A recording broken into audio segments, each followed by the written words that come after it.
Kikino ekituufu ekya Jacob Oulanya katolubwa amatabukidde abamubika rape ebibye bibi so nga ate Fifida Queen atabuse toseetuka galindirire mu bujjuvu.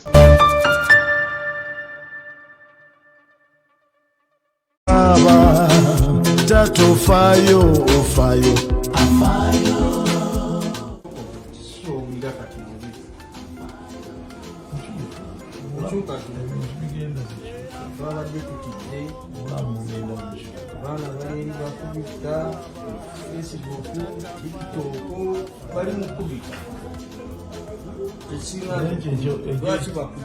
ekyo ekyokumpika sikipya.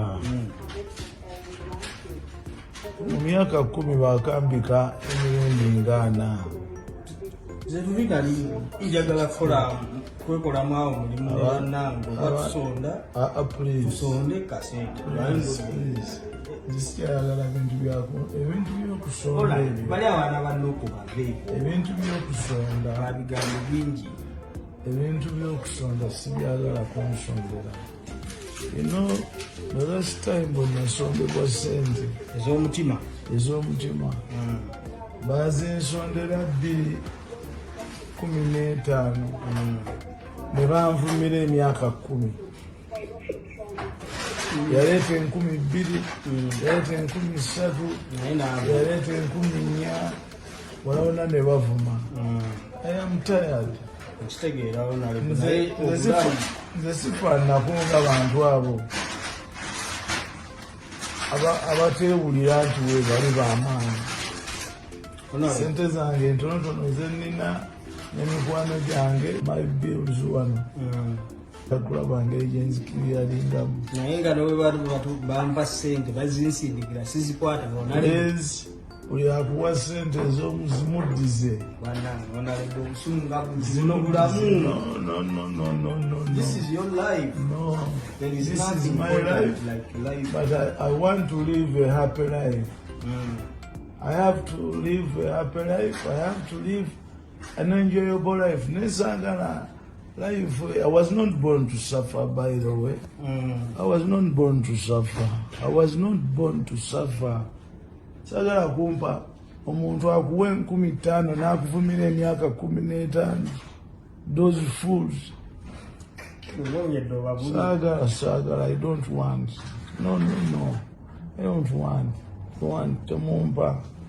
Mikwano gyange nga bwe mubiwulidde munange bye bigenda maaso eruuyi eyo katolubwama ye akyetaagira ddala essaala ez'amaanyi wabulanga agambye mmwe mwenna abagala okubeera nga ate mumusondera tayagalira ddala olw'ensonga nti omuntu akuwa just nusu 10 n'amala omwaka mulamba nga akulangira alabudde n'abo bonna abagenda maaso n'okubeera nga ate munange bamubika bakomye ate ekyo kye bagenda maaso n'okubeera nga ate bakola ki bakola kati nno munange katolubwama tumutere ddala mu ssaala tulabe nga ate munange asuuka embeera eyo gyagenda maaso n'okubeera nga akyayita mune nga mwasibye mutya mujyabaleko gyonna gye mutussako engalo ebuuyi eyo gye musinziira kubeera nga ate mumpuliriza amanya yinza omubejja Aisha Nasolo butereevu wanofunawo amawulire agagenda maaso mu ggwanga lyattu Uganda ku celebrities baffe bonna abawano sakati n'abo abali wabweru w'eggwanga munaku ezimu kibeera ano nga tukubaganya ebirowoozo ku nsonga ezitali zimu kale mukwano gwange kyenkusaba kiri kimu subscribe nga teekako akadde munnange tojja kubeera nga ate missing out updates butereevu ngenda kubeera nga ate nkwongerayo n'amawulire amalala agagenda maaso era nga munange ye rape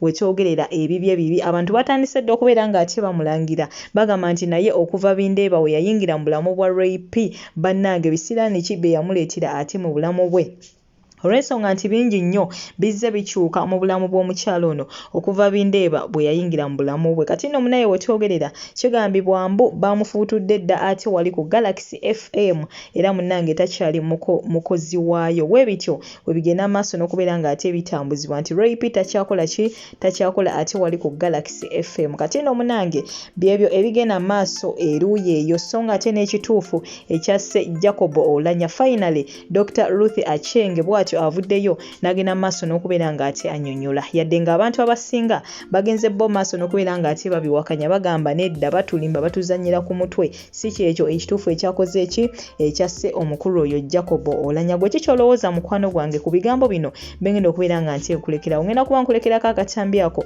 aka Dr. Ruth Achenge nga nnyonnyola munnange kiki ekituufu ekyatta Jacob Oulanya naawe ogende maaso n'okubeera ng'ate obiwuliriza gwe kennyini anti bagamba nti lubaale w'omulamu mukwano gwange tasamirirwa so ng'ate n'oluvannyuma still ngenda kuba ate nkulekerako akatambi ka Fifida Queen bw'ati avuddeyo n'atabukira abo bonna abeefula nti munnange bamumanyi nnyo avuddeyo bw'atyo n'abakyomera naye ogenda kuba ng'ate omwewulirirako so ng'ate munnange ne Muna avuddeyo n'atabukira bubi nnyo bakadaama n'agamba bannange omuntu wafuna ku ssente akyuka embeera zikyuka buli kimu kikyuka yali omusiiwuufu afunako kasikiini ako kwegamba akalaga nti munnange afunye ku ssente obutambi obwo bwonna butereevu ogenda kuba mukwano gwange obuwuliriza essaawa eno yennyini naye nga tetuka kubanga komawo n'amawulire amala mangi nnyo mangi ddala. Goodbye for now naye ng'ate toseetuka. The liver started failing while he was still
multi-drug. Okumanyiira n'okumanya biba byawufu. Njagala ekintu eky'abantu mukyawule. Waliwo okumanya omuntu ate n'okumumanyiira. Bw'okeera ku makya ne weekuba ekifaananyi nange, muganda wange, omwami wange, oba wa famire yange yonna gw'omanyi, tekitegeeza nti nkumanyi. Tosussa nnyo kamanyiiro w'olina kukakomya. Bw'otasettinga boundaries mu bulamu bw'ensi, kiviirako ebiyenje okukumanyiira. Manya bumanyi w'olina kukoma omuntu. Togatta kumanya na kamanyiiro. Ate okuba n'ekifaananyi nange, oba n'omuntu gwe mmanyi, tekitegeeza nti nkumanyi. Oba mufuna ki mu kuddawo ne mwasamiriranga obugege obukalu?